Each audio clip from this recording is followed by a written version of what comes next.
A week or two ago, a package showed up on my porch, and inside was something I'd been looking forward to getting my hands and eyes on for a little while.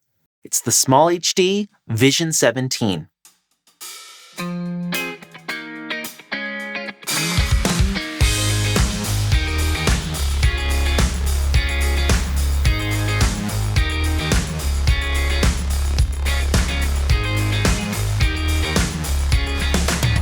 This is one of the first beta units of the SmallHD Vision 17 production monitors, which should start shipping in February of 2022. SmallHD sent me this unit for feedback while they finished up the firmware and functionality and everything else that they need to get finalized before the launch. To be fully transparent, SmallHD knows I'm making a video about the monitor, but they aren't paying me or compensating for the video, and they sent me this display to test it in a grading environment and not to review. And I'll be shipping the unit back to them when I'm done with it. Now that we're clear on that, let's dive into the review. First and foremost, this is an excellent monitor. The image looks really good and extremely faithful to the intended SDR and, more impressively, the intended HDR, with very few to no noticeable color deviations. After I got the calibration dialed in, I threw close to 1,000 shots of all kinds at it and compared the image to my SmallHD OLED 22 and LG C10 OLED, probably the two best screens you can buy for HDR grading less than $20,000 US. And this little guy handled everything with style. The few differences I did see between it and the OLEDs were really just the differences between zone arrays and OLEDs. Speaking of its zone array algorithm, it's either the best algorithm I've seen or the second best I've seen. It's a toss-up between this one and the one that FSI uses on their XM310K and XM312U. Along with some colleagues and collaborators, we compared the Vision to both the Asus ProArt PA32U and the Apple Pro Display XDR, both excellent, affordable HDR displays. But they weren't even in contention compared to the SmallHD. The Asus had some color deviations, some strange clipping behavior, and noticeable dimming or flickering between shots of different brightnesses. The Apple had some contrast issues, though it was just as color accurate as the SmallHD. The Vision, though, had both color accuracy and the correct contrast through the entire image with every shot we threw at it, and rendered them at or very close to reference quality. This was true for the Rec 709 and P3 SDR modes, and the P3 and Rec 2020 PQ HDR modes. The image is incredibly accurate, no matter how you're working. Okay, let's talk nitty-gritty specs. This is a UHD resolution 17-inch screen with 12G SDI and HDMI 2.0 inputs capable of running at 4K 60p. Its panel is an 8+2-bit full-array local dimming LCD with no noticeable banding. It has nearly 1,800 zones, capable of covering 115% of the DCI P3 gamut, a peak brightness of 1,000 nits, and a 1,000,000:1 contrast ratio. It's designed to be an on-set production monitor for DITs and camera crews, and it runs the latest version of PageOS, complete with all of the monitoring tools and color pipelines you'll need for SDR and HDR production. It's lightweight and only draws a maximum of 200 watts, which means that you can battery power it if necessary. It has a marvelous rubberized soft grip handle and lightly illuminated control buttons that stay on during operation. Two things I didn't know I wanted in a production display, but are actually quite nice finishing touches to an already excellent package. But just because it's designed for production doesn't mean that it doesn't have a place in the grading suite. Sitting it down next to my OLEDs, this display really delivered a high-quality HDR image. Since its peak brightness is higher than the OLED 22 and the C10, I actually got higher color accuracy in my highlights, with no clipping or highlight roll-off, all the way through HDR10's peak luminance.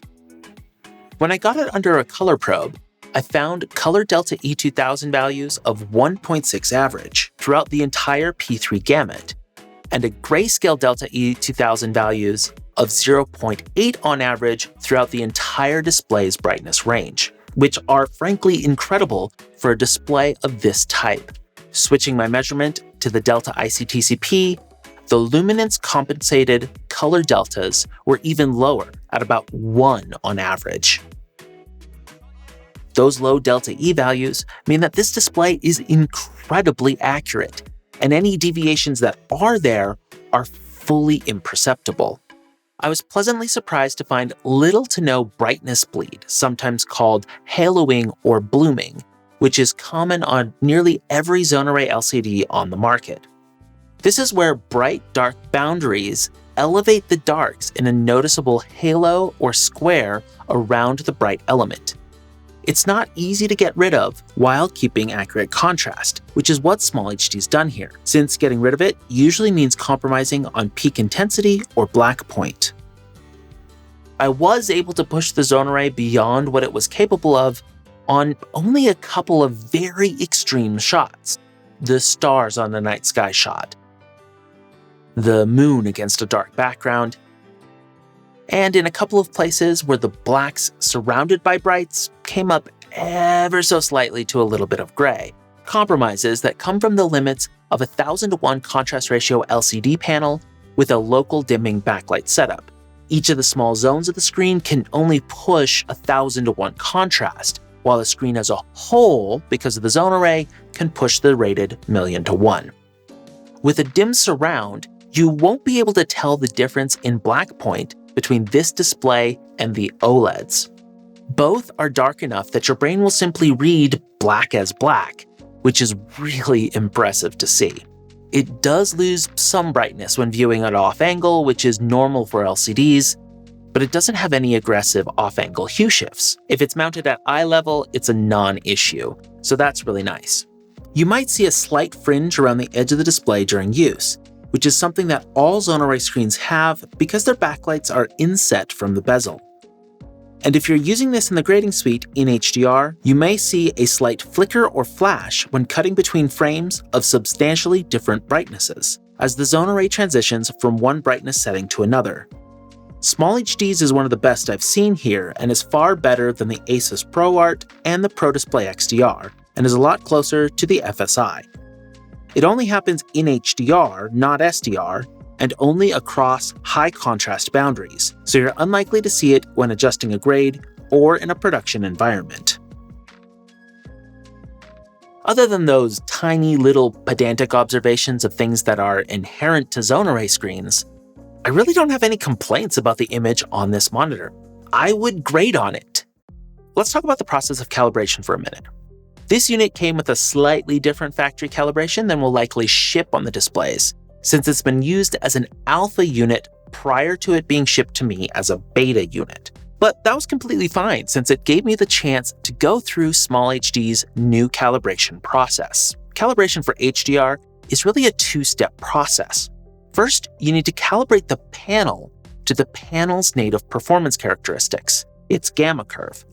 And then you calibrate how the HDR values map into the panel's native range. If you look at my video about the C10 OLED, you'll see that that's the process I used with the LG TV2.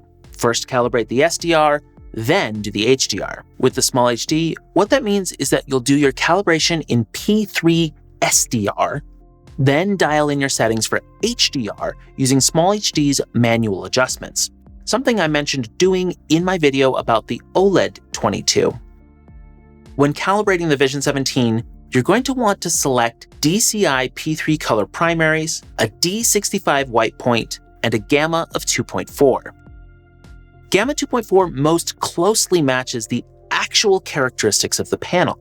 And the tech team at SmallHD told me that you actually get better results if you're trying to use the panel in gamma 2.6 to calibrate it into gamma 2.4 and then use the color pipe for the gamma 2.6 setting. So that's what I did for calibration. The new Page OS allows you to calibrate with legal video signals, which is a relief. Calibration will happen with a peak brightness of 80 nits, but don't worry, after calibrating, I tested the whole brightness range in SDR, and the color accuracy was excellent throughout and matched the calibration with the 80 nits peak all the way up through the display's peak of 1000 nits. After doing the SDR calibration and generating a 17 cube in CalMan, I switched CalMan into the read-only workflow I used to dial in the HDR, and switched the display into P3 PQ HDR. I then used the manual configuration to dial in the lift, gamma, gain, and saturation for HDR. First looking at the Delta E2000s, then the Delta ICTCPs to get the lowest color deviation I could and the closest match to the PQ transfer function possible. The reason that I or you need to do that is simply because of the small deviations in brightness and contrast present in the panels when they're made. Dialing in these values ensures that the PQ conversion matches the exact response of this physical screen. And by giving you programmatic values you can change, SmallHD's made this process pretty painless, and the results really do speak for themselves. The 17-inch screen on this display makes it best suited for an extremely accurate production monitor for cinematographers and DITs on all kinds of shows, high-bright outdoor environments, dim studio SDR monitoring, or highly accurate HDR monitoring on set and on location. 17 inches is a little small for the grading suite, and you'll need to sit abnormally close to get the best view of the HDR. But this is a monitor you can trust for HDR10 and even Dolby Vision work. If the 24-inch Vision 24 has the same image quality or better, which I'm pretty confident it will, I think we'll finally have a full studio reference display family that's generally affordable for HDR both on set and in the grading suite. The Vision series of monitors is one of the most anticipated monitor releases of this upcoming year, and SmallHD's really delivered. It's no small feat to be able to grade in highly accurate, full HDR reference levels for less than $10,000 US. A colleague of mine said that the best thing you can say about a display like this is that there's nothing to say about it except that the HDR looks right, which is true about the Vision 17. This is an accurate HDR display, and it's something that I really think will help both your HDR and your SDR grading. I hope you found this first hands and eyes-on look at the Vision 17 interesting and useful. And remember, if you're looking to get into HDR, I have a course to help you get started on both the technical and creative things you'll need to get going in the medium. You can check out the first 30 minutes for free here on YouTube and the full course at MasterHDRVideo.com. I've also made 2 videos in collaboration with SmallHD on monitoring HDR on set and using scopes and exposure tools in HDR, which you should check out here on YouTube. Links to these videos are in the description below. I want to give a special thanks to my friends at Paradox Post for having me over to check out the calibration of this display and to do a direct comparison with their arsenal of HDR displays. Check them out for your high-end HDR post work. If you're new here, consider subscribing to this channel for more tips, tricks, tools, and reviews for working in HDR. Until next time, I'm Sam Bilodeau, and I'll see you soon.